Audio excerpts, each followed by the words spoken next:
So sächen dat op Platt. In Hochdeutsch wird Personen mit Für- und Nachnamen bezeichnet. In den meisten Kirchen in dat Münsterland stellt man in Plattdeutsch den Nachnamen für an und hängt den Fürnamen achten an.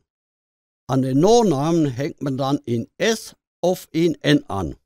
Utnahme, wenn der Name ob S, SZ, Z endet, wird nicht nur ein S dranhangen. Hochdeutsch Martin Köster. Plattdeutsch Kösters Martin. Benno Brinkmann.